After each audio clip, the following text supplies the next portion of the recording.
Perkenalkan kami dari kelompok 1.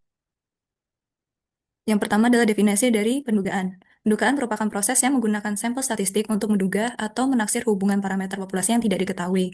Karena sifat dari pendugaan atau estimasi yaitu abstrak di mana nilainya sering tidak diketahui, sedangkan sifat dari statistik yaitu empiris atau nyata karena dapat dihitung dari sampelnya. Cara untuk mengetahui informasi mengenai parameter populasi dapat diketahui dengan dua cara, yaitu dengan estimasi dan pengujian hipotesis. Ciri-ciri penduga yang baik itu yang pertama adalah tidak bias atau unbiased apabila nilai penduga sama dengan nilai yang diduganya. Yang kedua yaitu efisien apabila penduga memiliki varians yang paling kecil.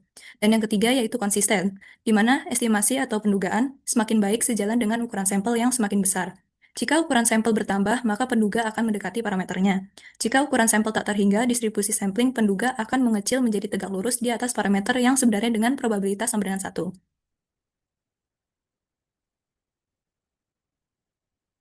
Ciri-ciri pendugaan terbagi menjadi dua, yaitu berdasarkan penyajian dan berdasarkan parameternya. Untuk ciri-ciri pendugaan berdasarkan penyajian, yang pertama yaitu pendugaan tunggal, yaitu pendugaan yang hanya mempunyai atau menyebutkan satu nilai, tidak memberikan selisih atau jarak antara nilai penduga dengan nilai sebenarnya. Yang kedua yaitu pendugaan interval, yaitu pendugaan yang mempunyai dua nilai sebagai pembatasan atau daerah pembatasan. Nilai 1 min alfa disebut koefisien kepercayaan. Rumus dari selang kepercayaan yaitu koefisien kepercayaan dikali 100%. Ciri-ciri pendugaan berdasarkan parameternya ada tiga, yaitu pendugaan rata-rata, pendugaan proporsi, dan pendugaan varians. Pendugaan interval untuk rata-rata terbagi lagi menjadi dua, yaitu untuk sampel besar di mana ukuran sampel lebih dari 30, dan untuk sampel kecil di mana N kurang dari 30. Untuk sampel besar, untuk populasi tidak terbatas, pengambilan sampelnya dengan pengembalian dan sigma diketahui.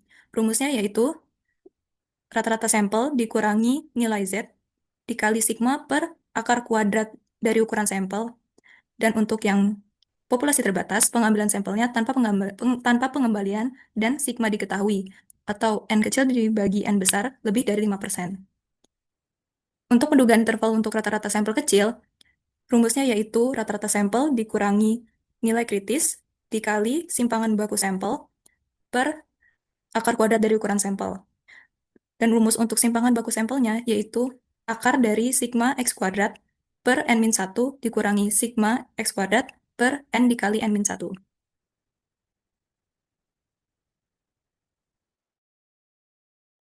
Nah, selanjutnya saya akan menjelaskan tentang dugaan interval untuk proporsi.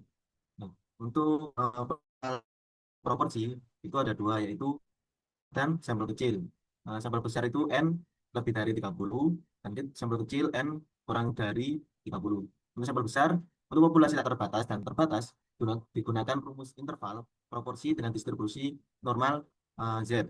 Contoh kasus ini adalah dari 60 barang, 9 rusak sama dengan P sama dengan 0,15. Dengan confidence interval 99% dihitung menggunakan Z sama dengan 2,57. Untuk sampel kecil, N lebih dari, kurang dari 30, digunakan distribusi T untuk menghitung interval proporsi.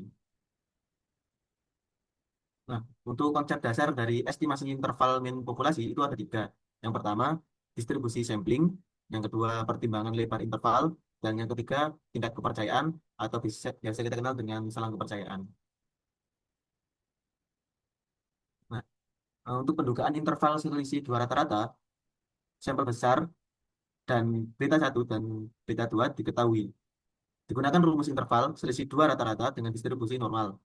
Contoh, nilai ujian kimia siswa putra dan putri selisih rata-rata dengan confidence interval 96% antara 3,43 sampai 8,57 dengan rumus seperti yang telah tercantumkan. Untuk sampel kecil, ini untuk beta yang tidak diketahui. Jika varian sama, digunakan full variance dan distribusi T. Jika varians berbeda, menggunakan rumus khusus dengan derajat bebas gabungan. Contoh, berat produk dua perusahaan, confidence interval 90% selisih rata-rata antara 0,593 sampai 1,547. Contoh yang kedua, kadar interval 95%, selisih rata-rata antara 0,60 sampai 4,10. Seperti rumus yang ada di samping ini. Untuk yang terakhir, pendugaan interval selisih dua proporsi Digunakan rumus interval selisih dua proporsi dengan distribusi normal dan perhitungan error standar gabungan dengan rumus eh, yang ada di samping ini. Selanjutnya itu pendugaan varians populasi. Di sini estimasi interval varians populasi dapat berbentuk yang bisa dilihat di tabel samping, di mana X kuadrat alfa per 2 isi X kuadrat yang tergantung, ini tergantung pada tingkat kepercayaan dan derajat kebebasannya. Dan derajat kebebasan itu dicari dengan rumus N-1. Untuk tingkat kepercayaannya itu 1 min si tingkat kepercayaan tersebut yang biasanya diketahui di dalam soal seperti contoh di bawah ini. Ini menggunakan tingkat kepercayaan 95%. Kemudian untuk jawaban dari soal tersebut tinggal dimasukkan ke rumus yang tadi sehingga diperoleh 0,066 kurang dari sigma X kurang dari 0,141. Kemudian untuk pengujian hipotesis, ini ada 4, ada hipotesis nol, hipotesis alternatif, statistik uji, dan daerah penolakan H0. H0 ini artinya tidak ada perbedaan, tidak ada perubahan, dan selalu mengandung tanda sama dengan. Untuk H1 ini pernyataan lain yang diterima jika si H0 tersebut ditolak, dan tidak pernah mengandung tanda. Hipotesis itu ada 2 macam, yang parah dan tuarah. Kemudian untuk wilayah kritik daerah penolakan H0 ini bisa dilihat di gambar di bawah. H alfa per A atau lebih dari Z alfa per A. Kemudian untuk nilai P, jika nilai P kurang dari alfa ini, maka H0 akan ditolak. Kemudian untuk uji nilai tengah populasi, seperti yang saya katakan sebelumnya, ada hipotesis satu arah dan dua arah bisa dilihat di rumus berikut. Kemudian untuk statistik uji ini ada 2 rumus, jika ragam populasinya tidak diketahui dan jika ragam populasinya tidak diketahui. Ragam tidak diketahui tapi diasumsikan sama, dan ragam formula 2 yang jika ragam tersebut tidak diketahui dan diasumsikan ragam tersebut tidak sama. Untuk soal di bawah ini adalah soal pengujian hipotesis untuk data berpasangan. Ini menggunakan taraf nyata 5%, di mana apakah program dia tersebut dapat mengurangi berat badan 5 kilo sehingga didapatkan hasil, dan kemudian dimasukkan ke titik uji, didapatkan 0,26 dengan daerah kritis pada alfa 5%, dan dikasih kesimpulan bahwa H0 diterima, artinya program dia tersebut dapat mengurangi si berat badan minimal 5 kilo.